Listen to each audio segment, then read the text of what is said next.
Again, the question again, did the Prophet recite this way? Did he recite a or a? Or did he recite both of them? We don't know.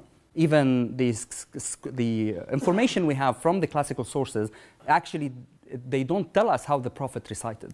This is the opening chapter, okay, we call it Fatiha, and this is recited, this is known by all Muslims, you know. All Muslims know it by heart because you use it 5 times when you pray, okay? So whether you are like 2 years old, 3 years old, or like a 70-year-old man, everyone knows this. It's a very short surah, and it's known by heart. Now, the interesting thing about this chapter is that, like other chapters in the Quran, that it shows many variations. The video I'm going to play here is by an Egyptian reciter, Salim Antar. His name is Salim Antar, and actually he died.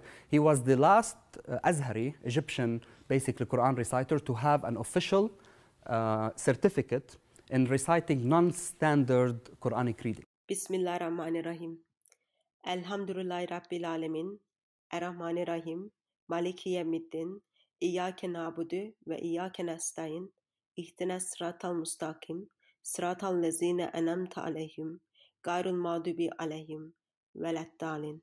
So I tell him, can I say Alhamdi? He said, no, you're wrong, okay? You can't say that. However, if you go to classical manuals of recitation, you have people who actually said D. But just like see how he keeps reciting it also and come up with different variations. So.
Okay, I will stop here. So all this that you listened, basically he was right here, just like the first 3 verses, right?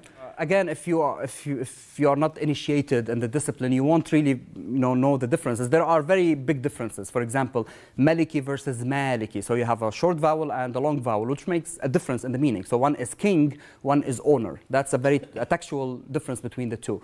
There's another which is Maliki. Okay, there's another form also of a king, which is very different also from the script. There's one which Malikun liyawmi. There's an additional particle here, which is also different from the script. So as you can see, there are other variations which are dialectal, or it's not obvious here, but he said Ar-Rahman, for example. That's what we call A to E shift. Again, the question again, did the Prophet recite this way? Did he recite a or a? Or did he recite both of them? We don't know. Even the information we have from the classical sources, actually, they don't tell us how the Prophet recited.